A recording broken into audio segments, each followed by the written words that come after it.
Welcome to the deep dive. Today we're looking at a truly disturbing case out of Long Island, New York. Yeah, the story of Katie Beers, often called the girl in the wall. Exactly. And you sent over some sources detailing this incredibly harrowing experience.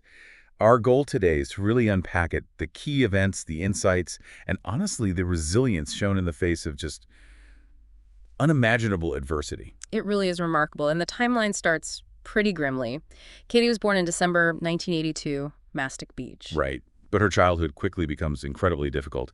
Abandonment by her mother, then exploitation by her godmother, Linda, and Linda's husband, Sal. Yeah, the sources paint this picture of her being treated almost like a servant, and worse, much worse, is the sexual abuse starting from when she was just 2 years old by Sal, the godmother's husband. Yeah, it's hard to even process that. Yeah. And that sets the stage for the main event we're focusing on, the abduction, just 2 days before her 10th birthday. Mm-hmm. We need to really walk through what happened leading up to that and the search that followed. And there's a key person early on, right? John Esposito. Yes, Big John. A family friend Katie apparently really trusted in her, very isolated world. He was someone significant. And that trust, it becomes central to the whole awful story. It really does. So Katie's left with Esposito. He takes her to Spaceplex. You mentioned that sources say it was her favorite place. Yeah, you picture this little bit of normal childhood fun, the games, and then the horror that's about to unfold. And then comes that phone call. Her last call to Linda, the godmother, mentioning a man with a knife. Ending with, oh my God, here he comes. Chilling. Absolutely chilling. And that call, understandably, triggers the police response immediately. They get to Spaceplex. Esposito's there too. They search the place, but nothing. No Katie. But the head of the kidnapping division, Dominic Varone, Yeah. he had some initial doubts about that call. Oh, really? Why? Well, the couple of things. The word kidnap itself may be a bit unusual for a kid to use like that, and Yeah. the fact she supposedly got to a phone, made this dramatic call about a knife, and then just hung up. Yeah, I see. It felt maybe a bit staged or just off. Something like that. Didn't quite fit the usual patterns he'd seen. Many cases reported as kidnappings turn out to be, family disputes or runaways initially. So what did they do with the call? They sent the recording and the device it was made on straight to the FBI for analysis. That was crucial. Okay. And while they're waiting for that, who are the initial suspects? Standard procedure, really. They looked at Katie's mother, Marilyn Beers. Sources mentioned she had her own struggles. Then the godparents, Linda and Sally Hillary. Given their history with Katie and the abuse by Sal. Exactly. Remember, Marilyn had actually lost custody after she filed charges against Sal. That adds another layer. Right. And finally, John Esposito, the last person known to be with her. Yeah. They're considering motives for everyone, the difficult home life, the abuse. It was a complex situation. But then the FBI analysis comes back. And this is a huge turning point, a real shocker. What did they find? The call wasn't live, it was a recording. A recording. You mean she didn't actually break free and make that call? No. Someone, almost certainly Esposito, had recorded her saying those things beforehand and then played the recording near Spaceplex to make it seem like a real live abduction call. Wow. Okay, that changes everything. That's not just a missing child case anymore. Exactly. It points to deliberate deception, planning. It strongly suggested Katie wasn't free and someone was actively trying to mislead the investigation. Like a scripted plot. That's deeply disturbing, the level of premeditation. It really is. And while the police are piecing this deception together, Katie is living through absolute hell. What did she say happened after Spaceplex? She recounts Esposito taking her to his house, and then, the really horrifying part, he forces her through a hidden tunnel. A tunnel. Where? Behind a closet wall. It led down into this underground dungeon he'd built. Oh my God, a dungeon. What was it like? Just awful. According to her account, a dirty mattress and this makeshift soundproof casket, like a box with chains inside. Chains, and his words to her. This is your home now. Just cold, calculated cruelty. The planning involved is staggering. It suggests this wasn't impulsive. He'd been planning this for a long time. It seems that way.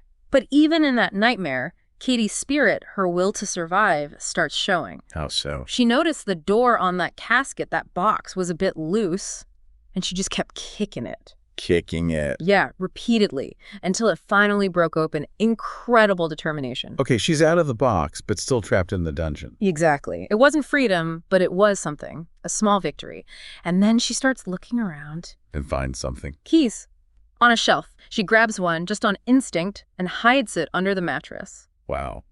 Not even knowing what it was for, maybe. Possibly not at first, but that instinct, hiding that key, turned out to be incredibly important later on. But before she could figure that out, he comes back. Yes, and the sources state she endured repeated assaults during her time there. We won't go into the graphic details out of respect for Katie. Understood. What's really striking, too, is that even down there, she somehow knew what was happening outside. Yeah, there was a TV in the dungeon. She saw news reports. She realized the police knew the phone call was fake. That must have given her some hope, knowing they weren't fooled. Maybe a glimmer. She also saw her mother, Marilyn, on the news appealing for her return. That must have been complex. Hope, maybe. But then she also saw Sal and Hillary, her abuser. Yes, on TV, claiming he wanted her found. Imagine the anger, the betrayal she must have felt seeing him say that. Just adding another layer of psychological torture. Meanwhile, the police are still investigating the family. They were. Thoroughly checking alibis, searching homes, but they came up empty. The family members all had solid alibis. So the focus swings back hard onto Esposito. It had to. They re-examined his story, his timeline for the day of the abduction, and they found holes, unexplained gaps. Did they search his place again? They executed a search warrant, yes, but initially, even that didn't turn up direct evidence of Katie being there. But then something else comes out about Esposito. Something huge. They did a background check, partly because he'd claimed some association with the Big Brothers Big Sisters program. Yeah. Turns out that was false. He wasn't a member. But worse, the check revealed he'd been involved in abducting another child 15 years earlier. What, 15 years before? And he was still around kids? Apparently so. This discovery just solidified him as the prime suspect, a predator with a history.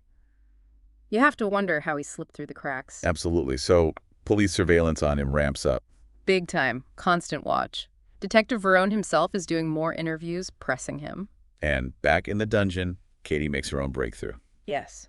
That key she hid, she tries it on the padlock, the one on the chain around her neck. Like it fits. It fits. She could unlock herself. Incredible. Yeah? But she couldn't let him know. No. Survival depended on deception.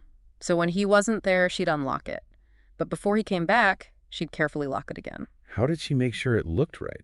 She counted the chain links, made sure it hung exactly the same way. Just extraordinary presence of mind for a 10-year-old in that situation. Truly amazing. Yeah. And Esposito, what's he doing as the pressure mounts? He's getting desperate. He starts trying to manipulate Katie even more. No. He actually tried to get her to play dead so he could take a photograph. Play dead. To send it to the police, presumably. Make them think she was dead, maybe call off the search. Give him an escape road. That's unbelievably sick. Yeah. And dangerous for her. Extremely dangerous. But Katie, incredibly wisely, refused. She knew somehow that was a line she couldn't cross. Smart kid. Her instincts were sharp. After that, she also stopped eating food he gave her. She was afraid he'd drug her to stage that photo or something worse. Smart again. But it wasn't just physical resistance, was it? She started pushing back psychologically, too. Yes, she started asking him questions about her future. Like what? Like, what about school? Would she get married someday, have kids? Forcing him, in a way, to confront the reality of what he'd stolen from her. Trying to make him see her as a person, not an object.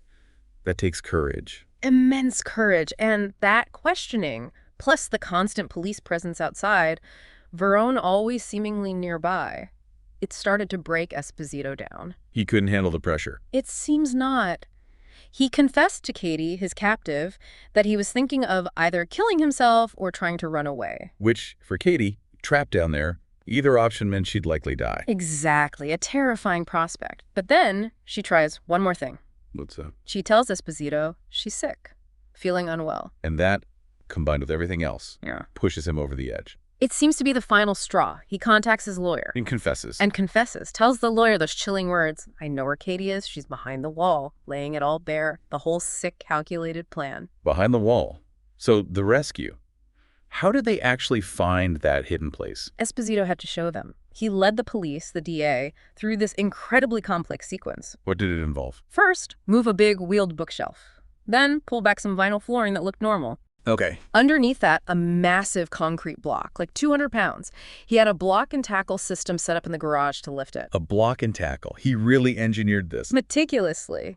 Once the block was lifted, there was a drop down into a first chamber, Then you had to crawl through a narrow You passage. get to the final chamber, where Katie was. Exactly. Where she'd been held for 17 days. Years in the making, this whole setup. And the awful irony, she'd played near there while he was building it. Yeah, unknowingly playing near the site of her future prison. It's just horrific. So they finally break in. What was that moment like for Katie? Just disbelief at first, then overwhelming relief hearing, "We're the police! You're safe now!" Imagine that. I can't.